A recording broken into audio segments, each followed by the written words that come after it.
2, and 1. Hey, what's up? It's DeHuff. It's another episode of DeHuff Uncensored. Thank you guys so much. Truly appreciate it for tuning in.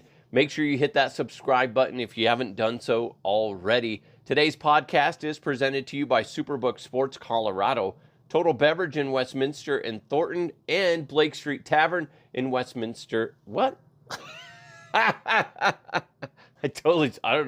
I wasn't paying attention. I got to be honest. I'm like thinking of 5 different things at the same time.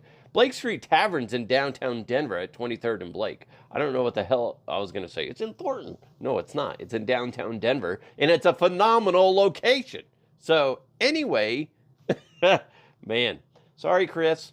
Chris is the owner of Blake Street Tavern. Great place. You got to check it out. Now I'm forced to give them extra love, and I'm fine with that. It's fine. A lot to get to today. Here in a little bit, as soon as I'm done with this, as soon as I hit stop on this, I'm going to rush over to my kid's school, and I'm going to be a chaperone again. That's going to be a lot of fun. Although we're going to the Colorado History Museum, I think is what it is, and it looks interesting. It's a museum. They're going to learn about the history of Colorado, which is nice, I guess. Somebody said something about that they thought, maybe it's a different place, that they thought that you could learn how to churn butter. And then all of a sudden I was like thinking, it'd be funny if, like, obviously the first thing you think of is having an attractive woman churning butter, and you're like, oh my God, that's sexy as shit. But what would be funny if they're like, sir, would you like to churn some butter? And I'm like, yeah, why not? And I start churning the butter. Kids don't give a shit. Next thing I know, I'm like really getting into it. I'm wiping the sweat off my brow. Then I look across the room, and there's a guy just standing in the corner, rubbing his belly button as I churn butter. And he's all, keep going. Keep going. Daddy needs me a baked potato later on. I don't know what that means, sir, but I'm going for it. Woo-hoo! Yeah, rub that belly button. Anyway. So it's going to be fun to chaperone again. My son's excited, and I made some peanut butter and jelly sandwiches. We're good to go. It's going to be fun. I don't know really what to expect. I don't think I've ever been to this museum before, but it's a museum. I mean, here's a diorama. Wow. We had a horrible history here. Big shocker. See, folks, America was built on blood. Kids are like, wait, what? We slaughtered how many people? America. Anyway, some of you are like, whoa, why too political? It's not really political, it's just facts. Anyway, did you see sorry, I'm just going to move on from that before people get all irate and start texting angrily at me. Eagles beat the 49ers. They beat the shit out of the 49ers. Now, that being said, it wasn't a fair fight because their Purdy got hurt in I want to say the first play or something like that, really very soon in the game, very early in the game, excuse me. Then they go to Josh Johnson. Then he gets knocked out due to, I believe, a concussion. And then they're like, well, either it's going to be Christian McCaffrey, the running back, or maybe it'll be Purdy again, and he's kind of fucked up. They just got their ass handed to them, and it just wasn't a fair fight. And you knew the Eagles were going to bring their A game, and they did. But then to have just complete chaos with the 49ers quarterback situation, it didn't end well. As much as 49ers country would have liked it to be a fair fight, it just wasn't. So good for the Eagles. That's my one prediction to come true, is I said the Eagles were going to make it to the Super Bowl. Now, I originally said that the Bills were actually going to go there as well. But again, it's the fucking Chiefs, for whom I hate, because I'm a Denver Bronco fan, and I hate the Kansas City Chiefs, but those dickheads are in the Super Bowl. And you kind of saw this coming. I wanted the Bengals to make it, but then when you hear players going, this is going to be Burrowhead instead of Arrowhead, That's what the at least one Bengals player was saying before the game. And you're like, dude, you can't do that. Don't give them bulletin board material, AKA, you jinxed your fucking team. And obviously, it went down to the wire. It should have gone into overtime. Should have been a lot of things, but it was just a messy game. The refs were questionable. There was a point where the Chiefs got to redo a third down that they failed on because a ref blew the whistle as the play was dead, but then everybody kept playing because nobody heard him because the crowd was so intense. Then he's just like, fuck it, let's just let him go. Then they failed. And the optics are that you gave the Chiefs an extra down. Whether that's true or not, I don't know. I guess it's up for debate. It'll be interesting to see what the NFL comes out with later this week in regards to that whole mess. But then as the clock is winding down, a wounded duck that is Patrick Mahomes scrambles. He can barely fucking walk because, trust me, you heard about it constantly through the freaking broadcast. Oh, what a warrior. He is just, man, you just can't keep him down, can you? Fuck off, Patrick Mahomes. And then he hobbles for, a first down, and Dickhead McGee shoves him out of bounds while he's already out of bounds. He just like shoves him. And then that adds on a 15-yard penalty. Chiefs get into field goal range. Bada bing, bada boom. Chiefs win. Bengals lose. And it's just like, don't shove people when they're already out of bounds, moron, especially when there's 8 seconds left and the game is tied and you just really put them into field goal range. So that game was a good game. The Chiefs and the Bengals game was good. Now, when you look at the Eagles versus Chiefs, I'm going to go with the Eagles beating the Chiefs in the Super Bowl. So let's mark that one down. Go to Superbook Sports Colorado and make your bets now. A woman from Ontario, Canada, makes more than $300,000 a year selling this particular type of jewelry. What is it? I'll tell you here in a second. But first, just like I said, the final drive for the championship, well, it's here. It already happened. It's Super Bowl. It's a big game, whatever you want to call it. It's here, and there's no better place to wager than with Superbook Sports Colorado. Superbook features the best menu of prop bets in the business. Plus, check out their special odds boosts and promotions at superbook.com. With over 3 decades of odds-making experience in Las Vegas, there's no better place to wager than Superbook Sports. Win money, and as the teams make it to the big game, and you could possibly win too. So download Superbook Sports Colorado app right now. Visit superbook.com for terms and conditions. If you have a gambling problem, please call 1-800-522-4700. Sorry, I should have changed the script because it's like a week old. But the point is the same. Go to Superbook Sports Colorado, check out their app, and then you could win as the big game is right around the corner. Not just football, we also got basketball, hockey, all the other stuff. Go check it out, Superbook Sports Colorado. Hey, Total Beverage in Westminster and Thornton, they have an incredible selection of beer, wine, and spirits. You need to get loaded up as the big game is right around the corner. And you know what? Maybe you're too busy. Maybe you can't run over there. No problem. They deliver. They also do curbside pickup. That's available for you. If you can do it, stop on by 104th and Thornton or on Sheridan in Westminster and see for yourself. Or you can always find weekly deals, like I said, events, or even drink recipes online at totalbev.com. Total Beverage, everything you need and more. So like I was saying, there's a woman in Ontario, Canada. She makes over $300,000 a year selling jewelry. What kind of jewelry is it? Oh, well, that's interesting. What kind of jewelry is it, Scott? Well, I'm glad you asked, guys. I really am. Guess why? Because it's made of bodily fluids. Dun, dun, dun. I didn't bring up the sound effect, but you're welcome. She sells jewelry made of just any kind of fluids that you can imagine, including semen. People buy this. You can't knock her for this. If you want to critique anybody, you critique the people that are buying a semen necklace. I'll take that cum necklace. Thank you. Talk about a pearl necklace. That And here's what bothers me. I could have been making millions of dollars all these years. Could have. Just wasting it down the drain, literally. I just would love to see her process.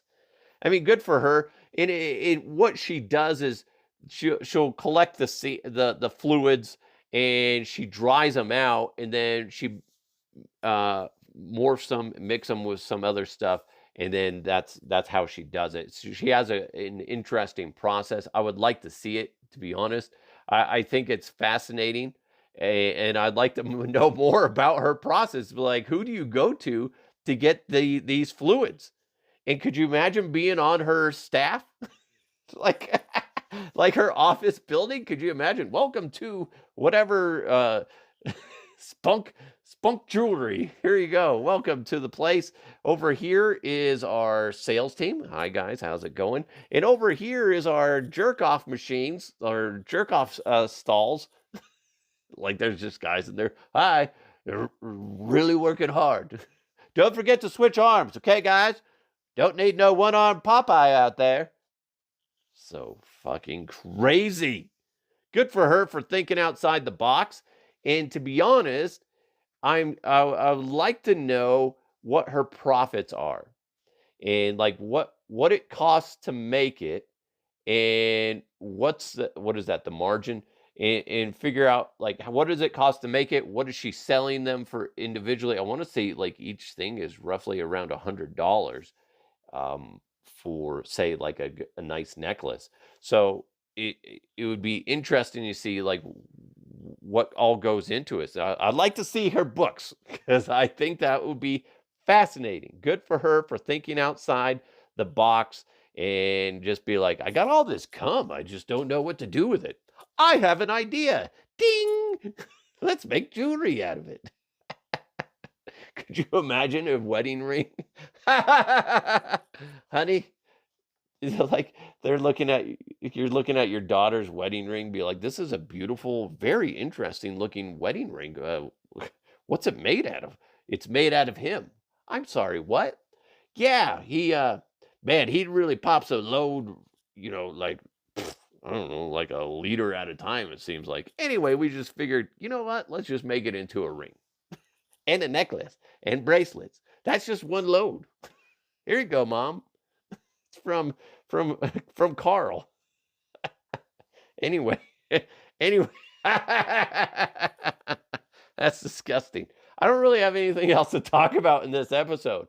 It's funny because sometimes when I am prepping for the show, there's just this ungodly amount of topics to get to. But today I'm like going through everything and I'm like, these are just dumb. In fact, I'll give you some of the headlines that I see, and I'm like, I don't really want to talk about this. Like, look at this one. Hold on.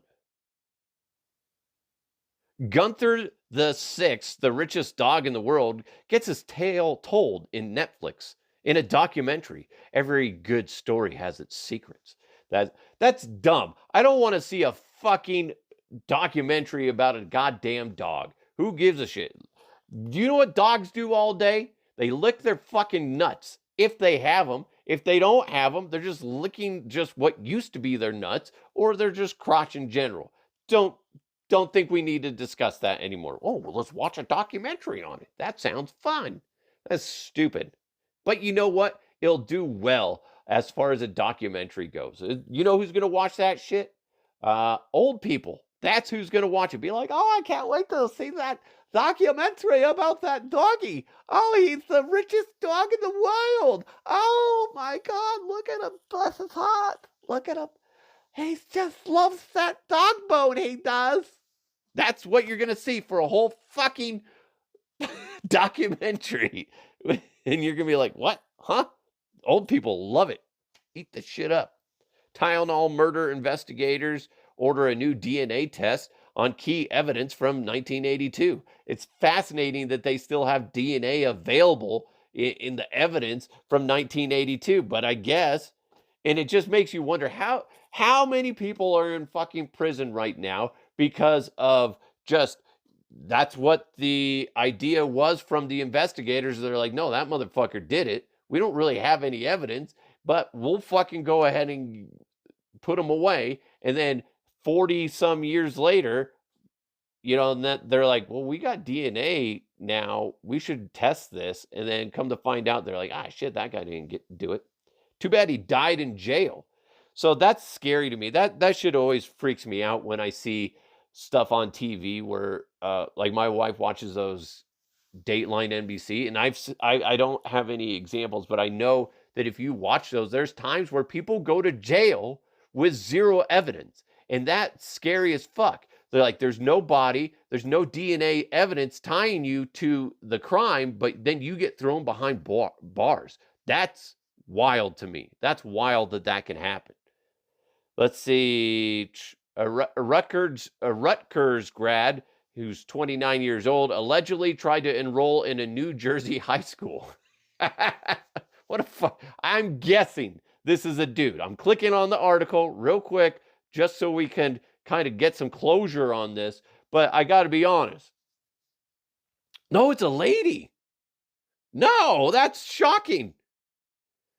It's I can't pronounce her name. Oh, wow. Dude, I thought this was going to be a dude. Instead, it's this 29-year-old woman. She used a fake birth certificate. Why the fuck would she do that? Why? Huh.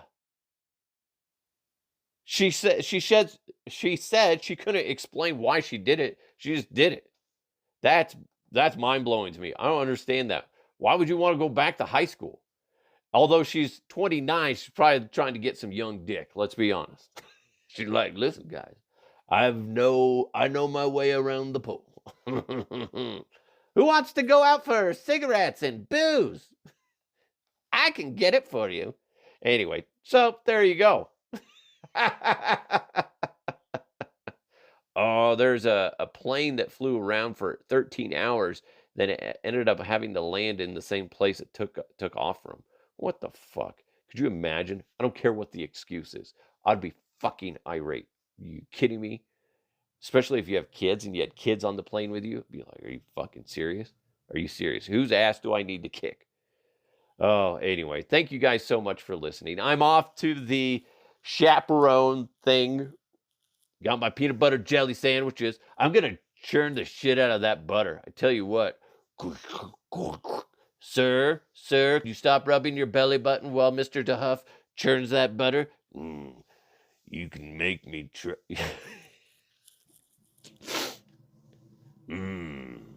I don't know about that. He is delicious. Anyway. It's going to be fun. It's going to be fun when you get your hands on, like, if you can do stuff like that. But I have the visual of the guys like, I'm sweating, he's sweating. Things are just, it's getting raw and just dramatic. Oh my God. Sir, don't make eye contact with me while I churn butter. Please, Jesus, please. Come on, ma'am, please. Anybody else? No? God damn it. Anyway, thank you guys so much for tuning into the podcast. If you want to interact with the podcast, please do so. You can hit me up on email, dehuffuncensored@gmail.com. I'm all over social media. You can check me out. I'm trying to post some of these as live, so I know some of you, it's not going to happen today because I fucked it up. I got to be honest. But just check me out on all the social platforms, DeHuff Podcast. Check me out. I'm on YouTube and do a bunch of stuff there as well as all the other places. So again, DeHuff Podcast, whichever is your preferred avenue, go ahead and subscribe to those. Thanks so much for listening. Make sure you subscribe to this so you can listen to this anytime there's a new episode. Make sure you click on those notifications so that way you get notified as soon as there's a new episode. Thanks so much to Superbook Sports Colorado. Go check them out. We got the big game coming up, plus all the other sports that are going on right now. Might as well make some easy money. Blake Street Tavern, they're at 23rd and Blake in downtown Denver. Go check them out. Amazing food. I need to go down there and just get some grub on because it's always a good meal when you go down to Blake Street Tavern. And of course, Total Beverage in Westminster and Thornton. I'm headed your way one of these days this week, Total Beverage, because I need to get ready because I need to start. I need to get my martini on. I think I'm going to be a martini guy and a whiskey guy. I'm already a whiskey/bourbon guy, so now I need to be a martini guy. Hey, I'm evolving as a human. Okay, there you go. As a borderline lush. Okay. I'm kidding. I don't drink that much. Thank you guys so much for listening. I appreciate each and every one of you. Truly, I do. I can't tell you thank you enough. So, whatever. I'm rambling right now. Thank you guys for listening. Have a great day. Hopefully you smiled in this episode. And have a great day. It's the Huff Uncensored. Let's keep moving forward. I'll talk to you next time.